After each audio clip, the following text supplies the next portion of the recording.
सिया गोयल के लिए अब तक की सबसे बुरी और सबसे खतरनाक खबर सामने आई है। जी हाँ, क्या वाकई में केतन अग्रवाल लौट कर आ चुका है? क्या अब सिया और चेतन का पूरी तरीके से पर्दाफाश होने वाला है? और जिस तरीके के खुलासे इस वक्त केतन अग्रवाल हत्याकांड में हुए हैं, उन्हें सुनकर आपका माथा पूरी तरीके से घूम जाएगा। क्योंकि पुलिस को जब ये बातें पता चली, पुलिस के सामने जब ये चीजें आई, तो पुलिस का भी दिमाग पूरी तरीके से घूम गया। इसी वीडियो के बीच में मैं आपको एक ऐसी चीज जरूर बताऊंगा जिसे सुनकर आपका पूरा दिमाग हिल जाएगा। आप इस सोचने पर मजबूर हो जाएंगे कि सिया अग्रवाल और चेतन मिलकर आखिर ऐसा कैसे कर सकते हैं। आदाब, नमस्कार, सत श्री अकाल, peace to be with you दोस्तों। मेरा नाम है जुनैद भाटी और आप देख रहे हैं the news fever. Ketan Agarwal हत्याकांड को महीने भर का समय बीत चुका है, लेकिन अभी तक भी ये केस सुलझने की जगह और ज्यादा उलझता जा रहा है। जी हाँ, केतन अग्रवाल हत्याकांड को लेकर पूरे देश में गुस्से की लहर थी। पूरा देश चाहता है कि केतन को जल्दी से जल्दी इंसाफ मिले, लेकिन पुलिस सिया से लगातार पूछताछ करती नजर आ रही है। अभी तक भी सिया पर कोई भी आरोप सिद्ध नहीं हो सका है। सारे के सारे आरोप ही हैं, यानी कि सिया अभी भी कानून की नजरों में गुनहगार नहीं है। सिया अभी तक भी कानून की नजरों में दोषी नहीं है, और ये सब है सबूतों के अभाव की वजह से। जी, अदालत का कहना है कि सबूतों के अभाव में अभी तक भी सिया को पूरी तरीके से गुनहगार नहीं माना जा सकता है। थ्योरी से, या फिर लोग जो कह रहे हैं, या फिर जो चीजें निकल कर आई हैं, सिर्फ उन्हें सुनकर ये नहीं कह सकते हैं कि सिया ही हत्यारन है, बल्कि इसे हत्यारन साबित करने के लिए ठोस से ठोस सबूत चाहिए होंगे। और आखिर कितने सबूत चाहिए कानून को, ये मेरा सवाल है, ये देश का सवाल है कि सिया के खिलाफ इतनी सारी चीजें निकल कर आई। सिया की कॉल रिकॉर्डिंग डिटेल, सिया के मैसेजेस, जिनमें सिया साफ तौर पर कहती नजर आ रही है अपने दोस्तों से कि जो शादी नहीं होने वाली है उसकी तैयारी मैं कर रही हूँ। और तो और कई सारे सीसीटीवी फुटेजेस भी निकल कर आए हैं, जिनमें सिया और चेतन एक साथ कैफे में बैठे नजर आ रहे हैं, एक साथ क्रिकेट मैच देखते नजर आ रहे हैं, एक साथ घूमते फिरते नजर आ रहे हैं। और तो और इनकी लास्ट की ऐसी चैट्स भी निकल कर आई हैं जिनमें ये दोनों केतन अग्रवाल हत्याकांड की खूनी स्क्रिप्ट भी लिख रहे हैं। लेकिन अब एक बहुत बड़ी चीज भी हुई है इसी बीच। जी हाँ, जो सिया गोयल के पिता हैं, जो सिया को बचाने की लगातार कोशिशें कर रहे थे, जो अपनी बेटी को कानून के हथकंडों से निकालना चाहते थे। जी हाँ, वही पिता जो शुरुआत में कह रहे थे कि सिया को उसी किले से ले जाकर फेंक दिया जाए जहां से उसने केतन अग्रवाल को फेंका है, लेकिन अब वो पिता सिया को लगातार बचाने की कोशिश कर रहे थे। अब उस पिता की ही दुकान पर रेड पड़ चुकी है। जी हाँ, अब रेड पड़ी है ऐसी कि दुकान ही बंद कर दी गई। जो फूड सेफ्टी टीम आती है वो सिया गोयल के पिता की दुकान पर पहुंची, और वहां पर पहुंचने के बाद कई सारे सैंपल्स लिए गए, दाल के, आटे के, चावल के।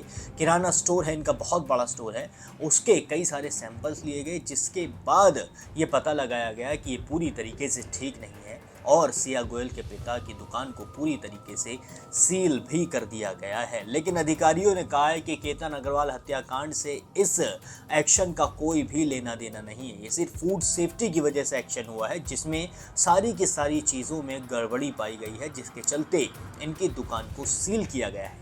इसके बाद सिया गोयल के पिता बहुत ज़्यादा परेशान भी नजर आए। वो कहते नजर आए कि मेरी दुकान पर आखिर ऐसे वक्त में सील क्यों पड़ी है, ऐसे वक्त में मेरी दुकान क्यों बंद की गई है, जब मैं बहुत ज़्यादा परेशान हूँ। लेकिन सिया गोयल के पिता को शायद ये अंदाज़ा नहीं है कि उधर केतन अग्रवाल का परिवार कितना ज़्यादा परेशान होगा, जिनका बेटा इस दुनिया से चला गया, जिनके पिता इस दुनिया से चले गए। जी हाँ, केतन अग्रवाल की जो पिता है विशाल अग्रवाल, उनका बेटा इस दुनिया से गया, और एक ही महीने के अंदर अंदर उनके पिता भी इस दुनिया से चले गए अपने पोते के गम में।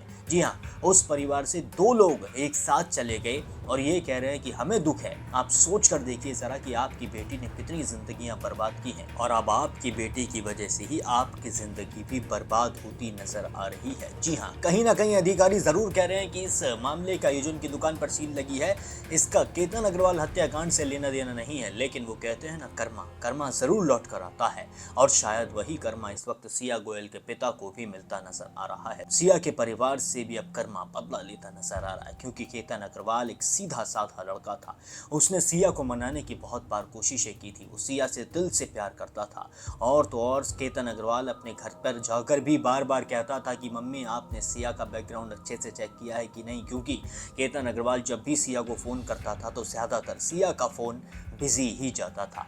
और तो और कहीं ना कहीं केतन को सिया पर शक जरूर था, लेकिन अपने शक को केतन अग्रवाल यकीन में बदलना नहीं चाहता था, क्योंकि केतन चाहता था कि सिया के साथ ही वो जिंदगी भर रहे और अपनी जिंदगी सिया के साथ ही काटे। लेकिन उसे शायद ये अंदाजा नहीं था कि सिया ही उसकी मौत की खूनी स्क्रिप्ट चेतन चौधरी के साथ मिलकर लिखते नजर आ रही है।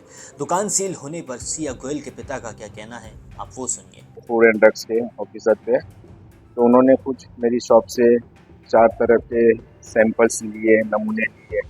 जैसे 2 हल्दी पाउडर के, एक सोया चंक्स का है और एक गावरान की शीशम बोलते हैं। उन चारों का सैंपल लिया जो मार्केट में एक अच्छे लेवल में बिकता है ये माल सब, और उसका मेरे पास सब टोटल परचेज बिल वगैरह भी है।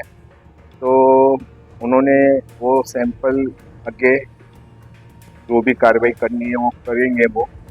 और मेन बात तो ये हो गई थी कि जो मेरी पहले रेंट की दुकान थी, तो वहाँ पर मैं बैठता था, तो हमने 2025 से 2030 का लाइसेंस अप्लाई किया हुआ है, यानी कि पूरा लाइसेंस है हमारे पास। पर जब मैं यानी कि 5-6 महीने पहले मैंने खुद की शॉप पे बैठना चाहा मैंने, तो उस टाइम पे कुछ यानी कि वहाँ पे 348 गाला नंबर डालना रह गया है मेरी तरफ से, जो कि वो अभी हमने अप्लाई के लिए किया है और वो 8-10 दिन में बनकर आ जाएगा। जब तक उन्होंने मुझे शॉप बंद करने के लिए कहा है, जिसका मैं अभी पालन कर रहा हूँ, और बाकी इस बारे में कोई बात नहीं है कि आने दीजिए सर, कुछ भी बात आया मुझे कोई लेना देना नहीं है। लोग उसको फांसी देने की बजाय मुझे फांसी दे रहे हैं, मेरे घर वाले को फांसी दे रही है। अगर वो दोषी साबित पाई जाती है तो उसे फांसी दो, मैं कहता हूँ ना, उसे फांसी दो। मैं पूरा न्यायालय के साथ हूँ, कानून के साथ हूँ। जितनी मुझे उनको मेरी हेल्प लगेगी मैं उनके साथ खड़ा रहूंगा हमेशा। हाँ, हो सकता है कोई ना कोई किसी की साजिश है या कुछ भी कर सकते हैं, पर मैं इसके बारे में कुछ बता नहीं सकता। मेरे पास से सैंपल उन्होंने बरामद किए हैं, वो उन्होंने आगे प्रोसीजर के लिए भेज दिए। मेरा लाइसेंस बन के आ जाएगा जब तक मुझे शॉप बंद करने के लिए कहा गया, जिसका मैं पालन करूँ। दोस्तों सुना आपने किस तरीके से अपने गम को जाहिर करते नजर आ रहे हैं सिया के पिता।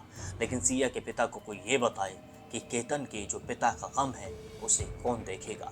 केतन जो इस दुनिया से चला गया है उसके लिए इंसाफ आखिर कब मिलेगा। उसके लिए इंसाफ तभी मिलेगा जब सिया को कड़ी से कड़ी सजा होगी। तो सिया के पिता सिया को बचाने की कोशिश आखिर क्यों कर रहे थे। जब सिया के पिता को पता है कि सिया गुनहगार है, तो फिर वो अपनी बेटी को इस तरीके से क्यों बचाना चाहते थे, क्यों अपनी बेटी के फेवर में आ गए थे। यही सबसे बड़ा सवाल इस वक्त खड़ा होता हुआ नजर भी आ रहा है। अब केतन अग्रवाल को इंसाफ मिलना बहुत ज़्यादा ज़रूरी है और केतन अग्रवाल के ऊपर वीडियोस बनाना भी ज़रूरी है, ताकि केतन का मुद्दा कानून की नज़रों से ओझल ना हो, देश की नज़रों से ओझल ना हो।